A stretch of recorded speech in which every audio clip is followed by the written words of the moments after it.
Aujourd'hui, nous accueillons Bruno David, qui va donc nous parler d'extinction d'espèces, d'écologie et d'évolution des espèces. À travers, on l'a invité parce que c'est l'auteur d'un livre qui est présenté ici à l'aube de la 6e extinction, paru chez Grasset récemment.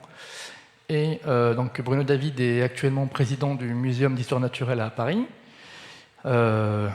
chercheur CNRS au départ, paléontologue de formation et qui a tout au long de sa vie un petit peu navigué entre des sujets d'études et des modèles d'études sur donc, en utilisant des fossiles, mais aussi des êtres vivants actuels ou plus contemporains, et beaucoup sur des êtres marins, plutôt de la biologie marine, si je ne me trompe pas.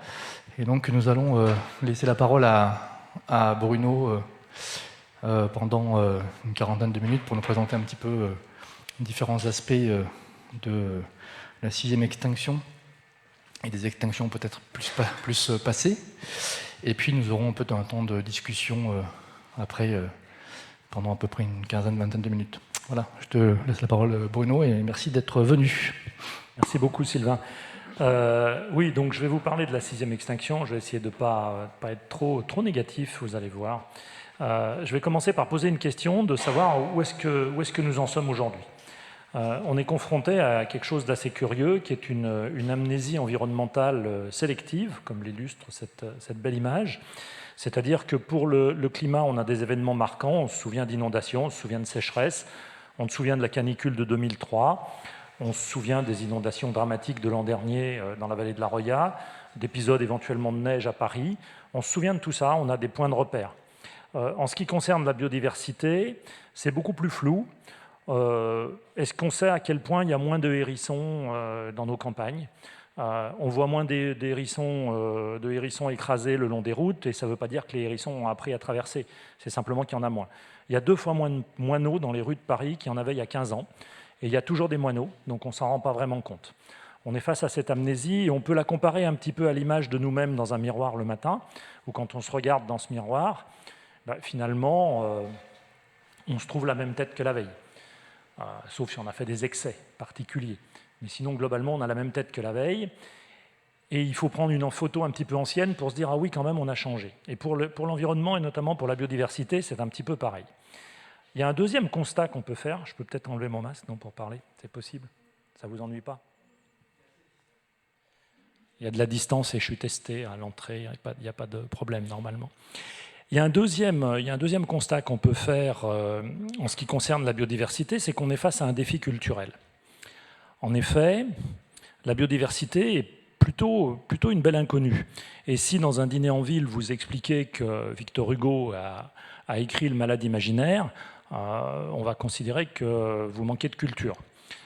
Si vous dites simplement que ce que je vous présente ici est un crustacé, parce que c'est un fruit de mer, bon, ça choquera personne, ou pas grand monde, et pourtant l'erreur est du même ordre. Je rappelle simplement que l'huître est un mollusque. Donc ça veut dire que derrière ça, ce déficit culturel, il y a une difficulté à décider, il y a une difficulté à agir, et à agir notamment pour les politiques. Il y a un autre exemple de ce déficit culturel, de ce défi culturel qu'on doit relever, c'est si je vous pose la question, est-ce que vous avez déjà vu beaucoup de crustacés dans votre jardin ou dans votre rue? Oui, non? Bon. Tout ça parce que ça ne fait pas partie des exigibles de la culture, et les cloportes sont des crustacés, donc effectivement, si vous soulevez une vieille planche dans votre jardin, vous avez des crustacés dans votre jardin. Et vous pensiez peut-être que c'était des langoustes. Donc ça veut dire qu'il y a une question de définition. Et finalement, quand on parle de biodiversité, de quoi parle-t-on? Il y a un terme plus ancien qui est le terme biosphère. Biosphère, c'est un mot plus ancien, et on pourrait se dire pourquoi finalement on ne parle pas de biosphère. La biosphère, c'est l'ensemble du vivant sur Terre. L'ensemble du vivant sur Terre, mais c'est une vision un petit peu statique, on couvre vraiment tout le vivant. Et on a besoin d'un concept plus dynamique, plus pluriel, plus varié, plus divers, et c'est le concept de biodiversité, et c'est ce que je vais essayer de vous expliquer. Je vais faire une analogie, on parle d'atmosphère, et derrière atmosphère, il y a aussi le climat, et le climat, c'est comment fonctionne en gros l'atmosphère. Et pour la biosphère, c'est pareil, on a besoin d'un concept biodiversité qui va nous expliquer un petit peu qu'est-ce que c'est et comment ça fonctionne. C'est un petit peu comme si on éclairait avec des projecteurs de différentes couleurs le même objet, et on le regarde éclairé différemment, et c'est toujours le même objet, et tous ces éclairages sont complémentaires. Le premier éclairage, si vous vous promenez dans une forêt, si vous vous promenez dans la campagne, ou dans un parc, ou même sur ce campus, vous allez constater qu'il y a un certain nombre d'espèces autour de vous. Donc on va pouvoir compter des espèces, ici des espèces d'oiseaux, et c'est ce que les scientifiques appellent la richesse. On compte des espèces, simplement. Mais derrière les espèces, il y a des individus. Donc on peut aussi dénombrer des individus derrière les espèces, et savoir est-ce qu'il y a des espèces où il y a beaucoup d'individus, ou il y a des espèces où il y a moins d'individus. Donc on va parler à ce moment-là d'abondance. Combien j'en ai? Combien j'ai d'escargots, de barracudas, d'homo sapiens ou de coccinelles? Et derrière cela, il y a également des sujets de variation. Tous ces individus ne sont pas identiques les uns aux autres. Il y a des différences.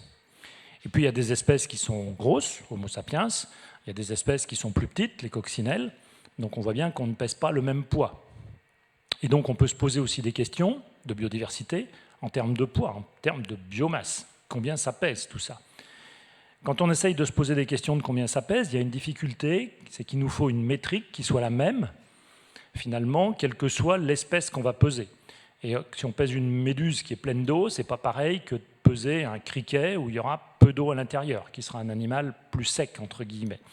Donc la métrique qu'on utilise, c'est un poids carbone, c'est un poids sec en quelque sorte, la biomasse en carbone. Alors si on regarde la biosphère en termes de biomasse en carbone, on constate que cette biosphère, elle pèse pour 550 gigatonnes de carbone. 550 milliards de tonnes de carbone, c'est l'estimation qu'on en a. Et si on détaille cela, on s'aperçoit que les plantes, c'est l'essentiel, 450 gigatonnes sur les 550. Ensuite, on a les bactéries, on a les archées, qui sont d'autres formes de bactéries, entre guillemets. On a un petit peu de virus, très peu, des protistes, des animaux unicellulaires, des champignons. Puis dans le petit coin en bas, vous avez vu, les animaux, 2 gigatonnes, 2,5 gigatonnes de carbone. Donc pas tant que ça. Alors comme nous sommes des animaux, je zoome sur les animaux pour voir un petit peu où nous en sommes chez les animaux. Et les animaux sont essentiellement des arthropodes, c'est-à-dire des insectes, des arachnides, des araignées, des scorpions, des crustacés, et globalement surtout des insectes. Des poissons aussi, qui pèsent assez lourd, des mollusques, des annélides, quelques autres groupes, et puis en bas ici, je vous ai mis les mammifères. Donc les mammifères, nous-mêmes, Homo sapiens, on pèse pour 0,06 gigatonnes de carbone, milliards de tonnes de carbone. Donc vous voyez, tout ça, ça tient dans ce petit triangle en bas. Donc on est vraiment dans le tout petit coin ici, hein. Pas plus. Si on prend notre cheptel domestique, il pèse pour à peu près 2 fois plus que nous, ce cheptel domestique, nos animaux d'élevage, mammifères d'élevage. Et puis, ce qui est inquiétant quand même, et ce qui devrait nous donner une mesure de la pression qu'on exerce sur la planète, c'est que nos animaux domestiques, notre cheptel, pèsent 15 fois plus que l'ensemble des mammifères sauvages réunis. Si on pèse l'ensemble des mammifères sauvages sur la planète, c'est 15 fois moins que notre cheptel domestique. Donc ça donne une mesure des choses. Donc c'est intéressant d'avoir cette approche de la biodiversité aussi en termes de masse. La biodiversité, c'est aussi une affaire de taille. Et on est habitué à regarder les choses à notre échelle. On regarde un marabout et on se dit, bon, ça va, c'est la bonne taille, c'est à peu près comme nous, tout va bien. On sait regarder des choses également plus grandes, comme des arbres, assez facilement. C'est plus difficile de regarder des choses toutes petites, comme des bactéries ou des virus et puis des bactéries, même si les virus, on commence à en avoir entendu un peu parler depuis quelques mois, bientôt 2 ans. Et quand je vous ai parlé de masse, on voit que les bactéries pèsent beaucoup. Donc ce petit, c'est tout ce qui est petit, qui pèse beaucoup, ça veut dire que c'est très nombreux. Alors, est-ce qu'on peut se faire une idée des nombres que ça représente? Et je vais vous prendre un exemple. On va prendre 1 litre d'eau de mer. On va prendre ce litre d'eau de mer, par exemple, en mer d'Iroise, en Bretagne. Et on va regarder ce qu'il y a dedans. Qu'est-ce qu'on va trouver dans ce litre d'eau de mer? On va trouver à peu près 100 millions de protistes, c'est-à-dire des organismes unicellulaires, mais déjà assez différenciés avec un noyau, des organites à l'intérieur de cette cellule, c'est-à-dire des sortes d'organes à cette échelle-là, qui permettent un fonctionnement assez complexe de ces petits organismes microscopiques. Donc en ordre de grandeur, c'est la population de la France en protistes. Si on regarde les bactéries, c'est entre 1 et 10 milliards de bactéries, donc en gros, c'est la population de la planète. Et si on regarde les virus, c'est entre 10 et 100 milliards de virus. Tout ça dans 1 litre d'eau de mer. Alors vous voyez un peu le volume de l'océan. Alors tous les litres d'eau de mer ne contiennent pas autant de micro-organismes, mais quand même. Dans un seul litre, il y a plus de micro-organismes qu'il y a d'étoiles dans l'univers. Ça doit nous amener quand même à réfléchir. Et puis, au passage, si vous buvez la tasse en mer d'Iroise, vous n'aurez pas bu tout à fait que de l'eau. Pendant qu'on est sur le petit, on peut aussi regarder la biodiversité en considérant les gènes, qui est aussi un regard qu'on peut apporter sur la biodiversité. Donc nous, Homo sapiens, quand on regarde notre génome, donc le nombre de barreaux dans notre molécule d'ADN, vous savez, qui est cette échelle qui est spiralée, tordue sur elle-même, avec plein de barreaux, on a 3 milliards de bases. 3 milliards de barreaux chez Homo sapiens. Il y a d'autres organismes qui en ont moins, donc on peut se dire, c'est pas mal, 3 milliards de barreaux. Et puis relativement récemment, on a séquencé le génome de la tulipe, et la tulipe, elle a 34 milliards de bases, c'est-à-dire 11 fois plus qu'Homo sapiens, en termes de longueur du génome. Ce qui veut bien dire d'ailleurs que la taille du génome n'est pas liée nécessairement à la complexité du fonctionnement d'un organisme, même si une tulipe, c'est quand même assez complexe, c'est moins complexe qu'un Homo sapiens. Donc on voit qu'il y a ces différents regards qu'on peut apporter, puis on peut apporter un dernier regard qui est sur les relations qu'entretiennent par exemple des espèces entre elles au sein des écosystèmes. On peut faire des réseaux de relations entre ces espèces. Mais j'ai choisi autre chose, toujours dans le petit. J'ai choisi de vous parler de la levure de bière, Saccharomyces cerevisiae, qui est un petit champignon microscopique. C'est la levure de bière. C'est très très simple comme organisme. Et des scientifiques se sont penchés sur les interactions entre les protéines de la levure, ce qu'on appelle le protéome, c'est-à-dire l'ensemble des protéines qu'on va trouver dans cette levure qui interagissent les unes avec les autres. Et ils ont découvert 2000 interactions entre les protéines de la levure de bière, pour vous montrer à quel point c'est compliqué. Parce que la vie, c'est complexe. Donc le constat qu'on peut faire de tout ça, et ça ne plaît pas forcément à des hommes politiques, par exemple, ou à des médias, quand on leur dit la biodiversité, c'est compliqué. La biosphère, on sait ce que c'est assez simple de dire la biosphère, il n'y en a qu'une. La biodiversité, ça se regarde à différentes échelles, on peut l'éclairer de différentes manières, ça peut être des richesses, des abondances, des rapports d'abondance, on peut regarder les gènes, on peut regarder les relations, on peut regarder tout ça à la fois, ce qui fait que c'est assez compliqué, en plus ça évolue. Donc il faut accepter, que ça nous plaise ou pas, de s'acculturer à cette réalité complexe. Il faut qu'on arrive à scoltiner cette complexité. Ça ne veut pas dire qu'on ne peut pas en parler de manière pédagogique et simple, mais il faut qu'on s'y habitue, et il faut bien sûr que l'on ne tombe pas dans l'irrationnel, il faut qu'on garde de la rationalité quand on parle de biodiversité. Donc sur ces bases-là, finalement, de quoi je vais parler, c'est la question de la 6e extinction. Est-ce qu'il y a danger sur la planète? Quel constat peut-on faire pour dire où est-ce qu'on en est? Est-ce qu'on est sur une trajectoire qui va vers une extinction? Et si on est sur une trajectoire qui va vers une extinction, où est-ce qu'on se trouve sur cette trajectoire? Donc il y a des constats qu'on peut tirer d'aujourd'hui. Donc je vous en ai pris simplement un ou deux, pour pas être trop lourd ni trop long. On suit depuis pas mal d'années un certain nombre de populations en termes d'abondance. Donc là, il n'y a pas d'extinction d'espèces, on parle bien d'abondance, de combien j'ai d'individus dans les espèces. Ici, le campagnol des champs depuis 1990. Donc vous voyez que globalement, il y a des oscillations saisonnières ou annuelles importantes. Entre des périodes d'été et des périodes d'hiver, il y a des oscillations du nombre de campagnols. Mais globalement, la tendance, elle est à la décroissance. Et les différentes courbes, ça correspond simplement à différents environnements. Donc, vous voyez, on a une tendance au déclin. J'aurais pu vous parler des oiseaux également qui déclinent ou des insectes. On a un certain nombre d'indicateurs qui nous montrent qu'il y a des déclins de biodiversité en termes d'abondance. Encore une fois, pas nécessairement d'extinction d'espèces. Il y a un autre constat qu'on peut faire, qui est intéressant, qui est celui-ci. Il y a des chercheurs en 2012 qui ont fait une corrélation entre le produit intérieur brut, le PIB, d'un certain nombre d'États des États-Unis et la pression sur les environnements en nombre d'espèces qui étaient en danger ou menacées dans ces États des États-Unis. Et à chaque petit trait que vous avez là sur le graphique de gauche, ça correspond à la trajectoire d'un État sur quelques années. Donc ils ont regardé plusieurs États des États-Unis. Ce qui est intéressant, c'est qu'on regarde un contexte qui est relativement homogène. On n'est pas en train de comparer le Cameroun avec le Groenland et puis les États-Unis ou le Mexique. On est au sein des États-Unis et on voit qu'il y a une corrélation assez nette entre la pression exercée sur les environnements, nombre d'espèces qui sont en danger ou menacées, et finalement le PIB. Ce qui veut dire que le PIB est également une mesure de la pression qu'on exerce sur les environnements, de la manière dont on va détruire, affecter ces environnements. Et donc ce n'est pas forcément une bonne mesure. Ce n'est pas forcément une bonne métrique pour évaluer l'activité d'un pays, puisque plus on va détruire cet environnement, plus notre PIB va augmenter. Donc un PIB vert, sans doute, incluant ces affaires d'environnement, serait sans doute une bonne idée. Et puis, quand on regarde un petit peu toutes ces pressions qui s'exercent sur la biodiversité, l'IPBES, qui est l'équivalent du GIEC pour la biodiversité, nous dit que dans les décennies qui viennent, on pourrait avoir 500 000 à 1 million d'espèces en moins sur la planète.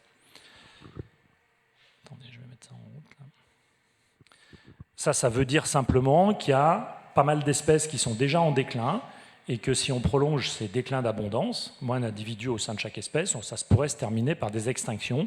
Ça doit peut-être nous inquiéter un petit peu. Et ce qui doit nous inquiéter peut-être encore un petit peu plus, c'est finalement, donc là on est sur la trajectoire actuelle, mais qu'est-ce que nous disent les crises du passé géologique de la Terre?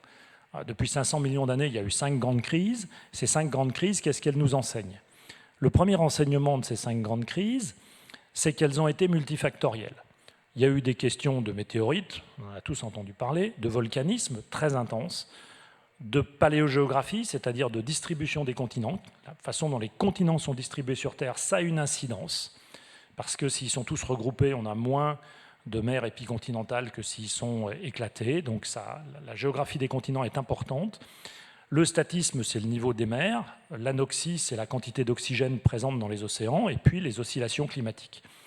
Et donc on a tous ces facteurs qui interagissent les uns avec les autres et qui font qu'on a des crises, et toutes ces crises ont été multifactorielles.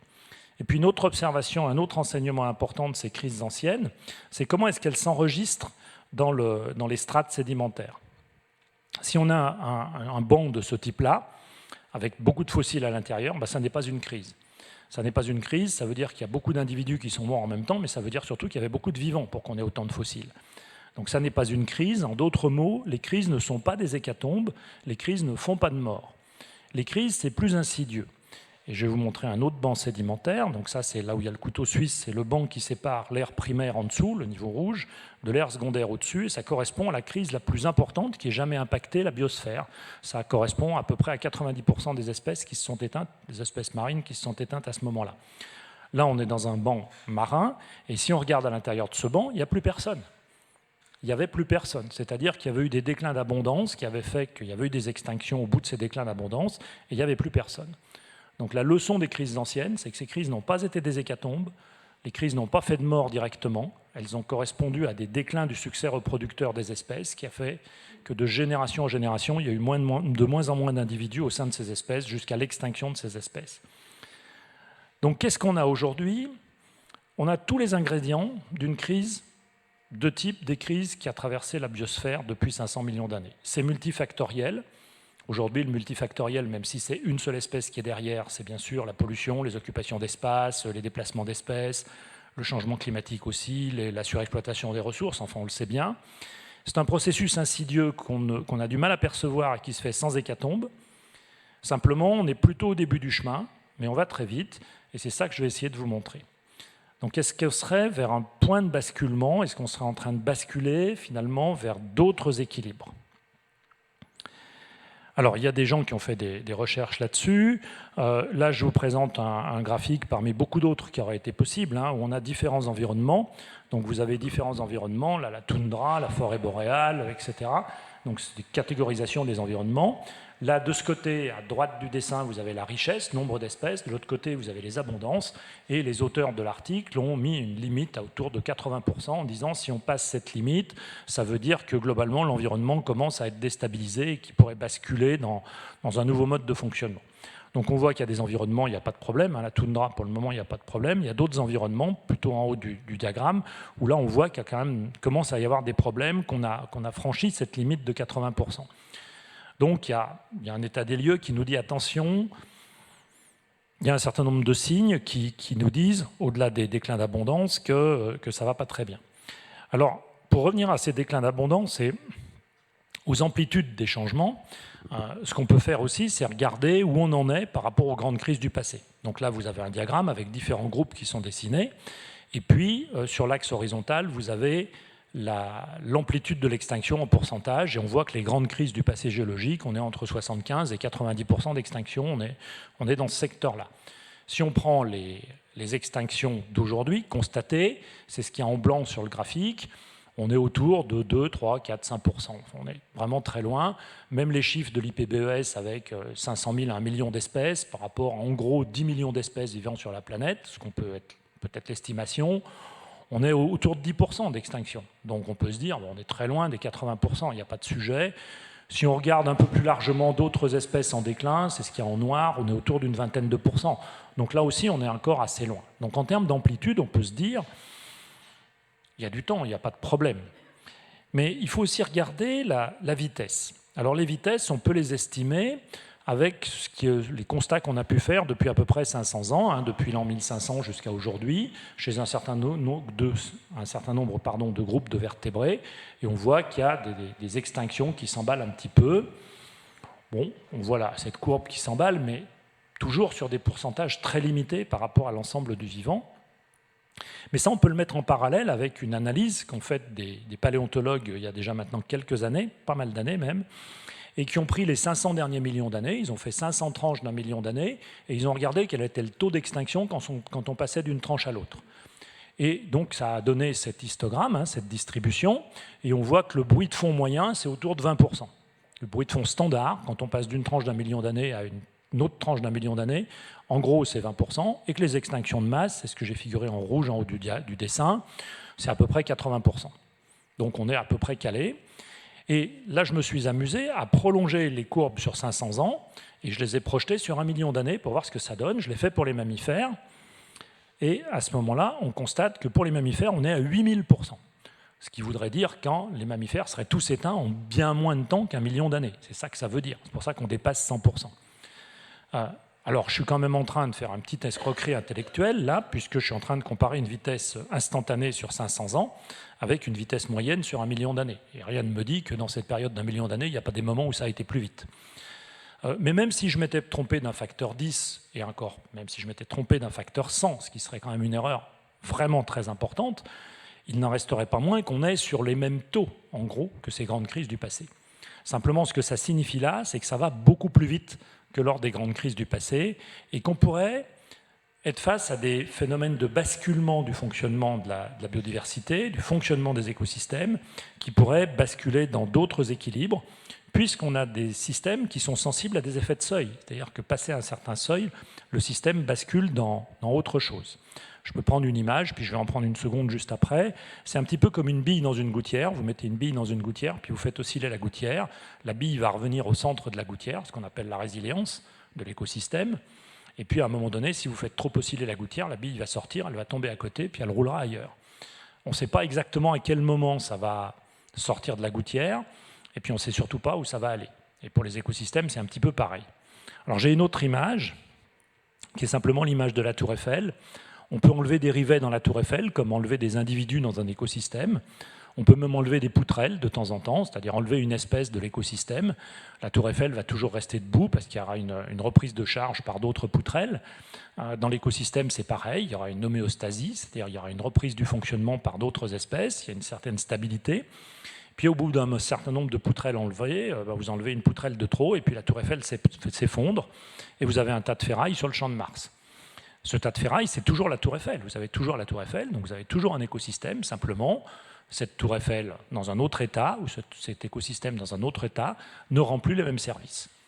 Et donc on n'aura plus les mêmes services qui seront rendus, et ça sera autre chose. Et on ne sait pas dire quand ça va se produire, ni dans quel état ça va être. C'est un petit peu trop compliqué.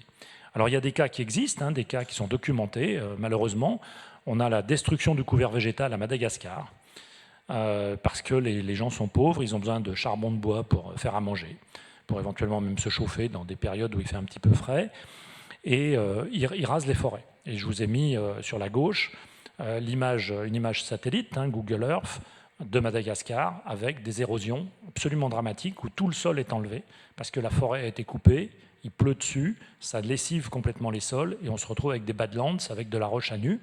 Et il faut savoir qu'un sol tropical, ça met plus de 1000 ans à se reconstituer, si on arrive à avoir des conditions qui se reconstituent. Là-dessus, on peut aussi se dire, il y a des gens qui le disent, mais attendez, mais on a la technologie, on a toujours su faire face, on va bien trouver des solutions, comment ça va marcher? Et en effet, on peut penser qu'on fait des choses absolument extraordinaires, comme la station spatiale. Thomas Pesquet en ce moment y est, comme le robot Persévérance qu'on a envoyé sur Mars. Mais il faut savoir que quand on est dans ce domaine-là, on est dans un monde de physique, on est dans un monde déterministe, où on peut prédire les choses. On sait construire une fusée, on sait quelle impulsion on va donner à la fusée, on sait comment elle va tourner autour de la Lune pour s'accélérer et quand elle va arriver sur Mars. La seule incertitude qu'on ait, c'est qu'on ne connaît pas la taille du caillou sur lequel Persévérance va poser ses pattes et éventuellement s'il bascule ou pas. Mais on sait exactement où on va l'envoyer. Quand c'est la vie, c'est plus compliqué, parce que la vie, elle évolue et qu'elle réagit souvent de manière inattendue. Et je vous en donne juste un exemple, qui sont les punaises de lit.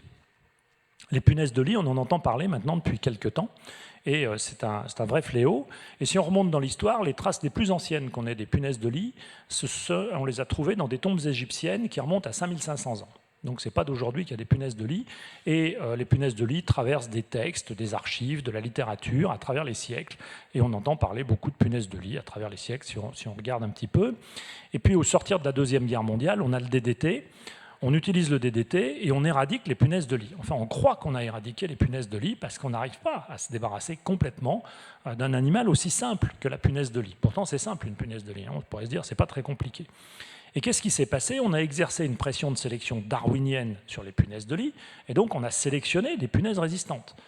Et maintenant, il y a des populations de punaises résistantes qui se sont reconstituées et qui nous envahissent et qu'on a énormément de mal à traiter.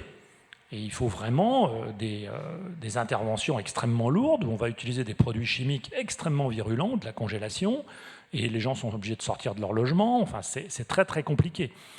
Et moi, ce que je crains, c'est qu'on soit en train de fabriquer la nouvelle génération de punaises de lit, de nouveau par sélection darwinienne, qui va être encore plus virulente que celle qu'on a aujourd'hui, et encore plus résistante. Donc ça veut bien dire que le vivant ne se maîtrise pas, que le vivant ne se gère pas. Alors pour autant, on peut quand même se poser la question, mais alors qu'est-ce qu'on fait? Je pense qu'une des premières choses, et ça fait partie d'ailleurs des leçons de la pandémie, c'est de savoir s'ancrer en nature, c'est-à-dire de se penser au sein de la biodiversité, de ne pas se croire à côté. On est vraiment sur le terrain, on est avec les autres espèces, il faut savoir s'ancrer en nature et se penser en nature, et sortir du dualisme, la nature d'un côté, l'homme de l'autre. Non, il n'y a pas de dualisme homme-nature, nous sommes une espèce vivante parmi d'autres, en interaction avec les autres, il faut se penser comme cela.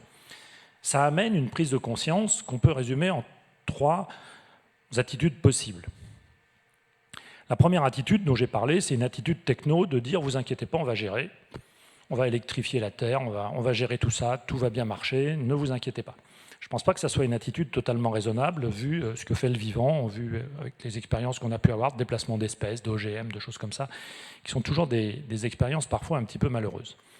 La deuxième attitude, elle va dans le prolongement de ce que je viens de vous dire, c'est-à-dire nous sommes ancrés en nature, Homo sapiens est né d'une évolution qui est passée par les vertébrés, les mammifères, les primates, et puis on a Homo sapiens, il a un gros cerveau, il est totalement en nature, il est avec les autres espèces, simplement avec ce gros cerveau, il fait des tas de choses, il fait des bombes, il fait des amphithéâtres, des universités, des ordinateurs, des voitures, il fait des trucs, quoi.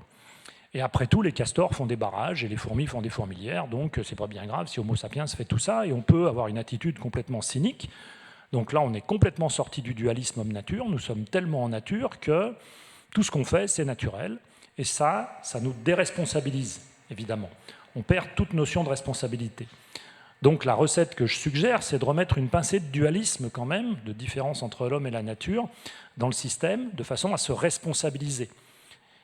Et donc de ne pas être simplement en situation d'agir, mais également en situation de réagir, puisque notre gros cerveau nous permet aussi de prendre conscience de nos actes. Donc ça amène à se poser la question de comment est-ce qu'on habite la Terre. Comment est-ce qu'on peut penser collectivement un futur acceptable pour les humains? Et là, on a plusieurs défis. D'abord, on a un défi qui est double, qui est un défi environnemental et un défi de vie en société, que j'illustre de manière un petit peu caricaturale par ces 2 images. Et je me souviens avoir entendu au début de la crise des Gilets jaunes une dame qui disait « mais entre mes petits-enfants et les ours blancs, je choisis mes petits-enfants ». Évidemment, personne ne dira le contraire. Enfin, il y a peut-être des personnes qui diraient le contraire, mais enfin, c'est plutôt rare quand même. Évidemment, on va choisir ses petits-enfants. Et il n'est pas question de revenir là-dessus. Mais en même temps, il faut savoir que ce qui va provoquer la disparition des ours blancs, c'est aussi ce qui va rendre la planète difficilement vivable pour ses petits-enfants. Et quand on se préoccupe du sort des ours blancs, on se préoccupe aussi de l'avenir des petits-enfants de cette dame, de façon à leur laisser une planète acceptable et où on peut vivre correctement. Ça veut dire qu'il faut changer aussi de mode de vie. Il faut se poser des questions sur notre mode de vie. Ça, c'est une série d'images que j'ai prises cet été dans un supermarché en Suisse et où tout est sous plastique, pratiquement sans exception. Donc il faut peut-être changer cela. Il faut se poser des questions sur nos habitudes de consommation, se dire que quand on achète un jeans, il a parcouru 50 000 km, qu'il a fallu 8 000 litres d'eau pour le faire, et que donc, chaque fois qu'on a cet acte d'achat, c'est ça que ça représente. Et donc peut-être qu'il faut les fabriquer autrement, les fabriquer ailleurs. Mais il faut se poser la question. Ça pose des questions de limite également. Comment se limite-t-on dans nos habitudes de consommation? Alors évidemment, là j'ai pris des images un petit peu caricaturales, mais on peut tous se poser la question. Combien j'ai d'affaires dans mon placard? Combien j'ai de paires de chaussures? Combien j'ai ceci? Combien j'ai cela? Est-ce que j'ai vraiment besoin d'une paire supplémentaire? Enfin, bon. Et ça pose aussi la question de savoir qu'est-ce que justifie le pouvoir économique. Est-ce que parce que j'ai le pouvoir économique d'avoir un jet privé, d'avoir une maison de 3000 m² pour moi tout seul ou d'aller dans l'espace, est-ce que ce pouvoir économique justifie-t-il le fait que je puisse le faire? Donc ça pose ce genre de questions aussi, il faut les poser, sachant qu'à peu près 10% des humains sont responsables de 90% de la pression sur les environnements, à l'échelle de la planète. Donc il faut se poser ces questions, sachant qu'il ne faut pas non plus s'hyper culpabiliser, c'est-à-dire que la question des limites, elle ne date pas d'hier. Nos prédécesseurs ont fait des choses qui n'étaient pas terribles non plus. Ici, c'est une image du Palais Royal de Bruxelles, où j'ai eu la chance de pouvoir rentrer un jour de journée du patrimoine, simplement. Il y avait le public qui pouvait rentrer dans le Palais Royal. Et il y a cette salle avec du verre au plafond, du verre sur les lustres. Et si on regarde exactement ce que c'est, ce sont des élytres de coléoptères, d'un Buprest, petit coléoptère d'Asie en fait. Et Albert Ier, on a quand même scotché 1,4 million au plafond et sur les lustres. Une espèce, Et puis pour terminer, se rappeler que nous ne sommes rien sans la biodiversité, on est en dépendance totale avec cette biodiversité, ça tombe sous le sens. Nous ne nous nourrissons que de biodiversité, on mange des végétaux, on mange des animaux, on est incapable de manger des cailloux, ça ne marche pas. On ne digère qu'avec de la biodiversité, c'est notre biote intestinale. Si on nous l'enlève, vous savez bien que ça se passe mal. Je pense qu'on est plusieurs dans la salle à avoir fait des expériences de tourista, et ça, c'est la destruction de la flore intestinale, et puis il faut la reconstituer. Donc on a besoin de cette flore intestinale. Il n'y a aucun animal sur Terre qui est capable de se nourrir et de digérer sans bactéries. On a également, c'est l'image en bas à gauche, on a une couverture bactérienne sur notre peau, sur notre épiderme, qui forme une sorte de carapace bactérienne. Et si on se lave trop et de manière trop agressive, on va détruire une partie de cette carapace et on va avoir des mycoses, on va avoir des champignons.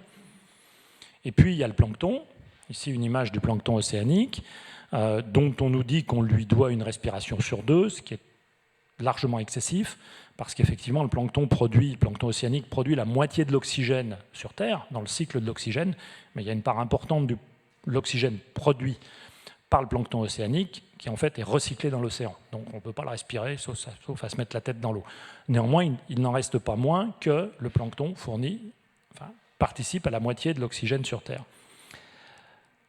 Une dernière image pour montrer notre dépendance par rapport à la biodiversité. Les gens qui travaillent pour le développement de médicaments, si on leur dit on a une maladie X, on les met devant une feuille blanche ou devant un ordinateur en leur disant dessine-moi la molécule qui va bien pour traiter cette maladie. Si on savait faire comme ça, je pense qu'on l'aurait fait depuis longtemps. On n'est pas capable de le faire. On va chercher dans la nature des molécules dont on se dit qu'elles seraient peut-être utiles. Et souvent, on va chercher des molécules toxiques. Donc c'est le cas avec ce corail, Palitoa, qui sécrète une molécule toxique, vraiment toxique. Les gens qui ont des aquariums et qui ont Palitoa en aquarium savent qu'il faut s'en méfier.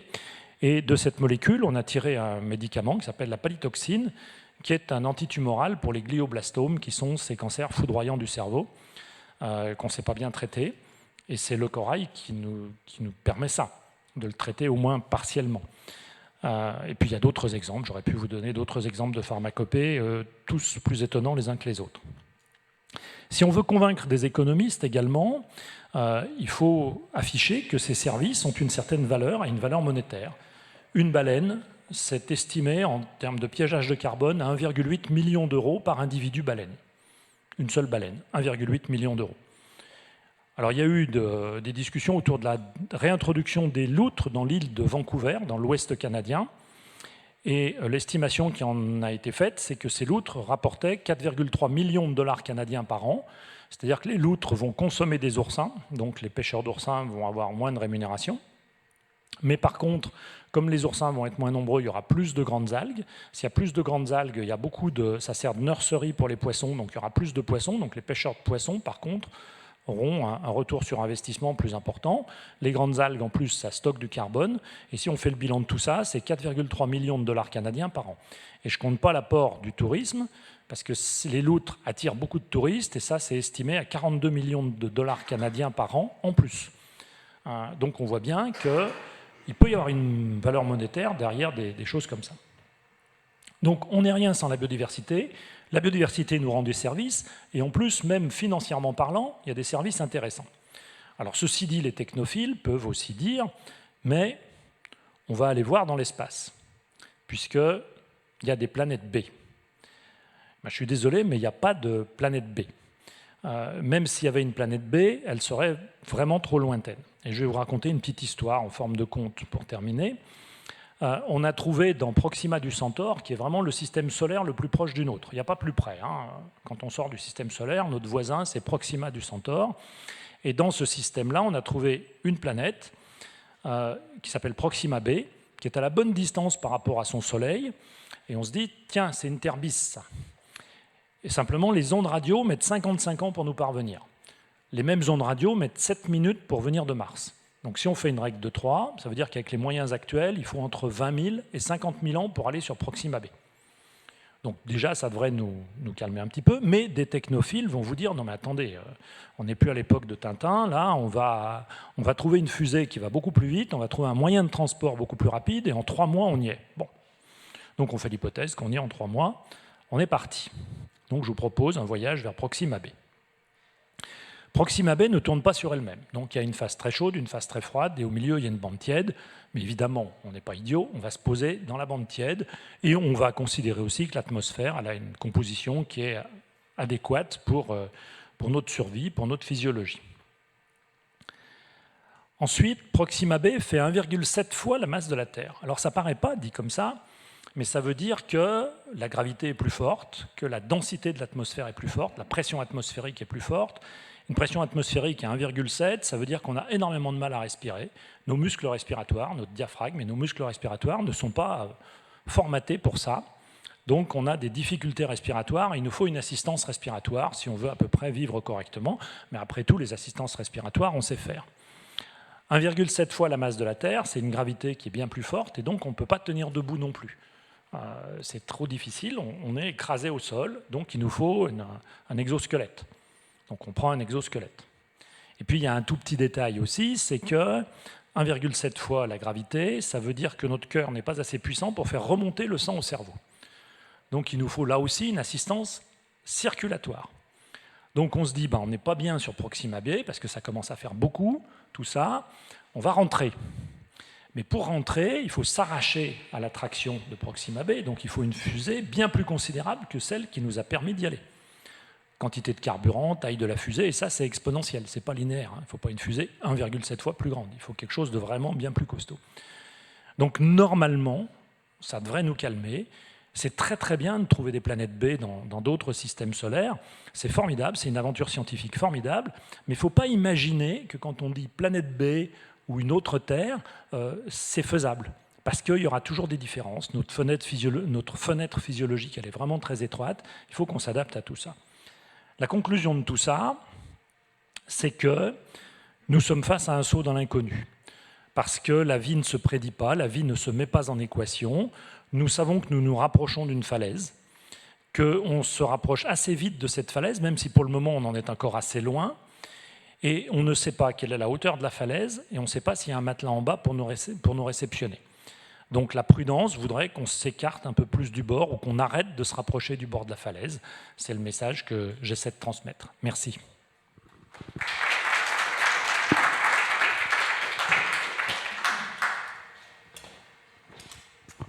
Merci Bruno. Donc avant de laisser la parole au public, j'avais moi un petit peu quelques questions peut-être pour entamer, donc notamment sur le livre que j'ai lu. Donc moi il y a une première question qui est déjà éditoriale, c'est-à-dire que c'est un livre qui a été publié par Grasset, et à ma connaissance Grasset est plutôt quand même connu pour ses publications d'ordre littéraire, de romans, etc. Et donc je me suis posé la question, comment s'est passée cette relation avec Grasset, et est-ce qu'il y a du coup une volonté de mettre en place une collection scientifique, voilà, comment s'est passé vos relations avec avec Grasset? Alors ça s'est vraiment très très bien passé. Franchement, je suis tombé sur un éditeur, alors qui est un pur littéraire, qui est venu me chercher en fait. C'est pas moi qui suis allé chercher Grasset, parce qu'en présider et diriger le muséum, c'est un travail absolument énorme. Il y a 2500 personnes, j'ai le temps de rien ou presque. Donc ils ont lu un article, une interview de moi dans Libération, à ce moment-là. Et puis un jour, je reçois une demande de rendez-vous de personnes de chez Grasset qui me disent voilà, on voudrait vous rencontrer. Donc je les rencontre et ils me disent on aimerait bien que vous écriviez un livre. Je leur dis voilà, ça va pas être possible. Hein. J'ai déjà écrit des livres. Non, la présidence du muséum plus ça va pas être possible. Ils me disent si, on vous donne tout le temps que vous voulez, etc. Donc j'ai fini par céder et j'ai fini par écrire ce livre. Donc effectivement, ils sont plus littéraires, mais ils sont venus me chercher. Et après, ça s'est vraiment très très bien passé. Franchement, j'ai trouvé un éditeur qui était à l'écoute, qui était intéressé, qui était intéressant aussi. J'ai découvert ce monde. J'avais déjà publié chez Albin Michel. J'avais publié également, c'est De Book maintenant qui a racheté cette maison, chez Vuibert. J'avais publié dans une maison anglaise aussi, enfin différents livres. Je parle de vulgarisation, de livres un petit peu de vulgarisation. Et chez Grasset, j'ai vraiment trouvé, c'est ma plus belle expérience de publication, à tel point que c'est reparti pour une nouvelle expérience, puisque j'ai fait l'année dernière des chroniques quotidiennes sur France Culture, parlant à chaque fois d'une espèce et des relations entre culture et nature, donc tous les jours sur France Culture pendant un an, donc ça fait 220 chroniques. Et Grasset est en train de, enfin plus qu'en train, c'est parti, a dit on va publier 2 volumes sur ces chroniques, 2 fois une centaine de chroniques. Et donc je suis reparti pour une aventure avec Grasset sur ce sujet. Donc ça veut dire que la première aventure était positive. Ça s'est vraiment bien passé. Alors du temps, parce que tu parles de la relation entre nature et culture, il y a quelque chose que j'ai appris dans ton livre, dans votre livre, pour faire garder la distance pour l'instant.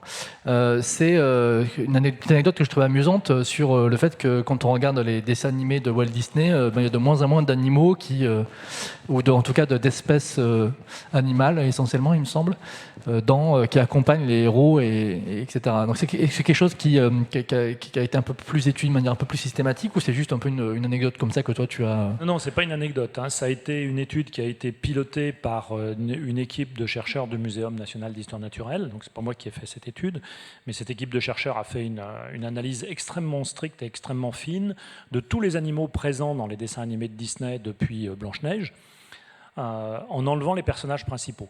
Simplement, et en ne regardant pas des films qui étaient vraiment des films animaliers en quelque sorte. Et ils ont regardé ce que ça donnait en diversité. On s'aperçoit que la biodiversité au sein des dessins animés de Disney décroît entre la sortie de Blanche-Neige à la fin des années 30 et jusqu'aux dessins animés les plus récents. Et ça marque un signe aussi d'un manque de culture dont je parlais au début, manque de culture de cette biodiversité, y compris dans les dessins animés pour les enfants, où on ne les acculture pas suffisamment à une diversité biologique importante. Et ça reflète sans doute aussi le fait qu'on ait de moins en moins de contact avec la nature de manière générale, puisqu'on est de plus en plus dans les villes, quelque chose comme ça. Peut-être que c'est une raison. Il y a sans doute un lien du fait qu'on est plus déconnecté de la nature, mais il y a aussi, moi je crois beaucoup à l'instruction, même plus qu'à l'éducation. Et on n'instruit pas suffisamment les enfants à la biodiversité. On n'apprend pas à observer, on n'apprend pas les noms des arbres, des fleurs, des oiseaux à des enfants, alors qu'ils seraient très réceptifs à ça. Ils sont très réceptifs à ça. Et on manque quelque chose là. Et ce qui fait qu'après, une fois devenu adulte, on n'a pas cette culture de la biodiversité. Alors que même quand on se promène dehors, même dans une ville, quand on ouvre une fenêtre, on est face au monde qui nous entoure, au monde de l'histoire naturelle.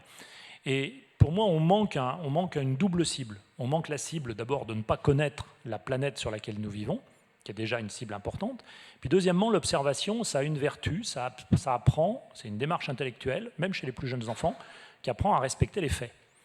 Et quand on est confronté à des gens qui présentent des faits alternatifs, ou des fake news, ou des choses comme ça, je pense que l'observation forge une éthique intellectuelle et qu'on a besoin de cette éthique intellectuelle, on a besoin de forger des citoyens responsables, qui est les pieds sur Terre, les pieds sur cette planète. Et l'école d'observation qui passe par l'apprentissage, entre autres, de la biodiversité, c'est une belle école.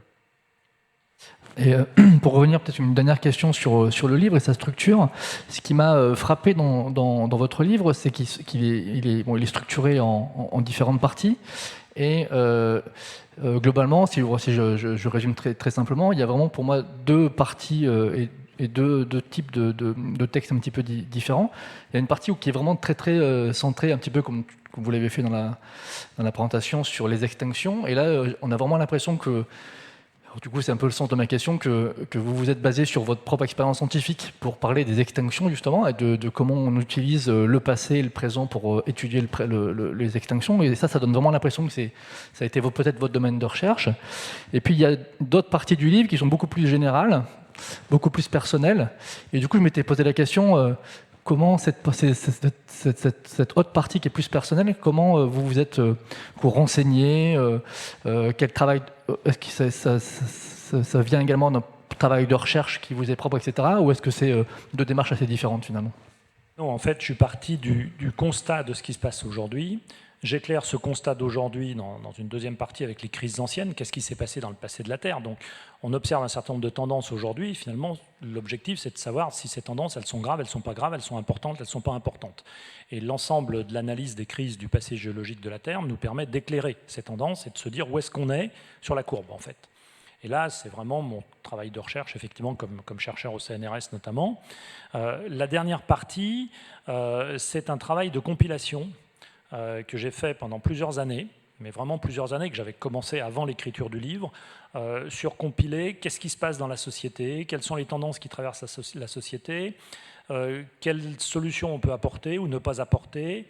Et donc, j'ai construit après une réflexion assez personnelle autour de qu'est-ce qui arrive, partant là aussi du constat que la crise environnementale devant laquelle on est, elle est un petit peu trop importante pour qu'on la confie seulement à des spécialistes. Ce n'est pas des écologues, des biologistes qui vont pouvoir résoudre les sujets. On a besoin de sociologues, on a besoin de philosophes, on a besoin d'économistes, on a besoin de tout le monde, d'anthropologues, pour essayer de comprendre ce qui se passe et d'embarquer tout le monde dans cette même dynamique. Donc c'est ça qui m'a amené à ça. Et c'est aussi le fait de présider le muséum, où là, quand on préside un établissement comme ça, les questions qu'on se pose, c'est comment est-ce qu'on parle au public, comment est-ce qu'on transmet un message à un public qui est de moins en moins acculturé à des sujets scientifiques. Comment est-ce qu'on s'impose finalement, ou qu'on impose une parole scientifique face à des opinions dans les réseaux sociaux. Donc on est obligé de se poser ce genre de questions, et ça m'a aidé aussi à construire la troisième partie du livre.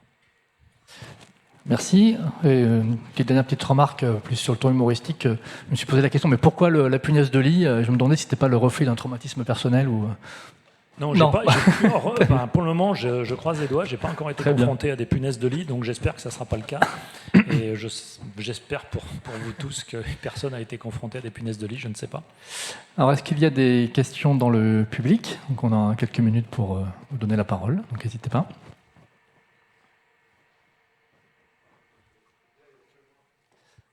Commencez au fond.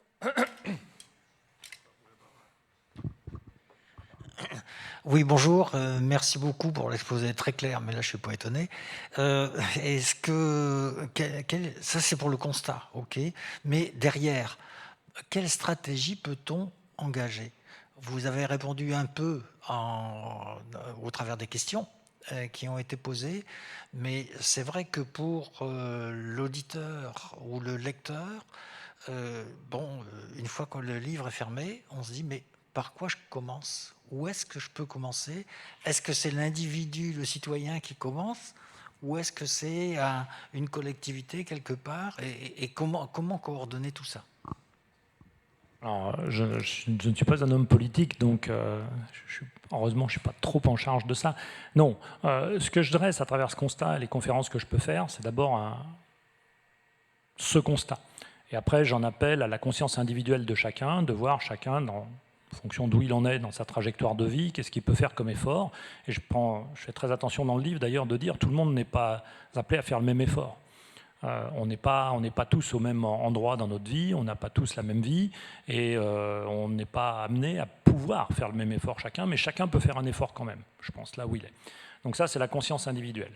Après, il y a le niveau collectif, il y a le niveau des États, des grandes collectivités territoriales, des structures supranationales comme l'Union européenne, enfin, il y a d'autres niveaux. Et là, il faut convaincre à travers les politiques de mettre en place un certain nombre de régulations. Je vais être volontairement un petit peu provocateur, mais il y a quand même des choses, moi, qui me choquent. Alors, je vous ai montré un jet privé et puis du tourisme spatial. On va prendre quelque chose de plus proche de nous. On va prendre ces énormes 4x4 qu'on voit parfois dans les villes, qu'on appelle des Hummers, hein, ces espèces de monstres, je pense qu'on en a tous vus, qui pour moi sont une forme de sommet d'absurdité, parce que j'ai l'impression que c'est pas très grand à l'intérieur, que c'est gigantesque dehors, que ça pollue énormément. Je ne vois pas l'intérêt de cette chose, je ne vois pas l'aspect utilitaire vraiment fantastique que ça puisse représenter. Et je ne suis pas pour les interdictions, donc laissons-les. Mais simplement, alors je me suis renseigné, ça vaut à peu près 100 000 euros. Je n'ai pas regardé toutes les options, mais en gros, ça vaut à peu près 100 000 euros. Rajoutons 300 000 euros de taxes et utilisons ces taxes pour faire autre chose avec. Donc ça, c'est un geste politique. Il y a des gestes politiques comme des moratoires sur des pêches au thon rouge, par exemple, qui marchent aussi. Il y a ça. Et puis surtout, entre ce que vraiment j'essaye de faire le plus souvent possible, c'est d'aller parler aux entreprises. Parce que les entreprises, elles ont les leviers d'action. Elles agissent tous les jours, il faut les sensibiliser. Elles ont des avantages, c'est d'abord qu'il y a de l'argent dans les entreprises quand même, malgré tout, surtout les grosses entreprises. Et puis d'autre part, une entreprise qui a décidé de faire quelque chose, elle peut le faire très vite. Et une fois que la décision est prise, l'action suit assez rapidement derrière. Donc il faut aller convaincre les entreprises que les sujets de biodiversité, ce n'est pas quelque chose auquel elles ont à s'intéresser une fois qu'elles ont fait leur travail d'entreprise. Il va me rester un petit peu d'argent, qu'est-ce que je vais faire avec ça? Je vais aller planter des arbres, ou je vais m'occuper de sauvegarder les dauphins, ou je ne sais pas quoi. Non, il faut que ça soit intégré dans la stratégie de l'entreprise, en amont de la stratégie de l'entreprise. C'est-à-dire à travers tous les actes de l'entreprise, toute sa chaîne de production, il faut qu'elle se préoccupe de sujets d'environnement et de biodiversité. Et j'ai été frappé en faisant des conférences devant des entreprises, à quel point les employés même des entreprises étaient devenus sensibilisés à ça, et à quel point, parce qu'ils le sont en tant que citoyens, et ils se disent « mais qu'est-ce que mon entreprise fait là-dedans ?» Et il y a une pression de la base dans les entreprises, souvent, qui vient de la base, qui pousse la direction de l'entreprise à changer. Et ça me donne de l'espoir, parce que je me dis que si les entreprises, il y a pas mal d'entreprises qui changent, ça devrait pouvoir aller un peu mieux. Une autre question ici. Merci. Alors c'est un point qui a été évoqué plusieurs fois dans la présentation. D'un côté, on a les rapports comme ceux du GIEC, comme ceux de l'IPBES, les faits sont assez admis. Et on a du mal à trouver peut-être la forme, le discours, le roman dans lequel faire passer le message au plus grand nombre. Et là, il y a une difficulté de transmission de l'information vers des gens qui lisent les documents, qui lisent la presse, qui écoutent les médias, et qui ne se sentent pas toujours complètement concernés. Et est-ce que ce n'est pas juste une question de forme qui permettrait de faire diffuser un petit peu ces informations pour que l'appropriation se fasse? Il y a des débuts, bien sûr, hein, mais on n'a pas encore trouvé, j'ai l'impression, une forme qui permette de faire un roman collectif dans lequel tout le monde se retrouve, et que surtout on évite de dire les méchants, les gentils, ceux qui polluent, ceux qui subissent, etc. Il y a aussi une difficulté d'universaliser le discours pour que chacun le ressente effectivement au niveau qui serait le plus juste par rapport à ce qu'il vit et ce qu'il subit par ailleurs. Oui, alors, d'abord, il ne faut pas trop culpabiliser, parce que si on culpabilise trop, après, on ne fait plus rien. Donc déjà, il faut éviter, je pense, cet écueil. Ensuite, moi, je pense que le cœur du message que j'essaye de délivrer aussi, c'est cet ancrage en nature. C'est arrêter de se penser à côté. Et je pense que ça, c'est le vrai levier. Arriver à convaincre que nous ne sommes pas à côté, parce qu'après, quel que soit notre tempérament, finalement, notre sensibilité, qu'on ait une sensibilité directement pour le monde qui nous entoure, mais il y a essayer de montrer aussi que derrière cet ancrage en nature, il y a la sensibilité pour le monde qui nous entoure, certes, mais il y a aussi du pur égoïsme. C'est-à-dire que c'est de nous-mêmes qu'il faut se protéger. C'est comment est-ce qu'on peut s'adapter à nous-mêmes, comment est-ce qu'on peut nous-mêmes changer. Et ce qui peut rendre optimiste, c'est que nous sommes à l'origine du problème, donc ça veut dire que nous sommes aussi à l'origine, à la source de la solution possible. Mais je pense qu'il faut sensibiliser et faire changer les esprits sur cet ancrage en nature. Faire sortir de la tête de certaines personnes qui sont un petit peu trop technophiles à mes yeux, qu'on va s'en tirer avec de la technologie, avec... Enfin, comme d'habitude, tout va finir par s'auto-résoudre parce qu'on est tellement formidable qu'on va y arriver. Non, je crains qu'on n'y arrive pas et que par conséquent, il faut prendre conscience de ça. Donc je pousserai vers la prise de conscience. Alors après, la pédagogie à mettre en place pour ça, c'est d'essayer de montrer que les constats qu'on peut faire sont des constats extrêmement robustes, qu'il y a des convergences autour de ces constats, mais je ne pense pas que la fibre, regardez comme ce petit oiseau est mignon, ça soit la bonne corde à faire jouer. On peut aussi faire jouer la corde de l'égoïsme. Dire aux gens, si vous voulez vous sauver vous-même, vous avez quand même intérêt à faire un petit peu attention. Je ne sais pas si je réponds à la question. Est-ce qu'il y a encore une petite question? Encore une minute ou deux? Pas de questions? Donc on va pouvoir s'arrêter là. Merci encore Monsieur David. Monsieur David est encore avec nous pendant quelques temps. Donc si vous voulez discuter avec lui, notamment autour de son livre, ou le faire dédicacer, eh bien, vous pouvez en profiter. Nous serons à l'extérieur d'ici 5 minutes. Merci à vous pour votre présence et merci encore Bruno. Merci.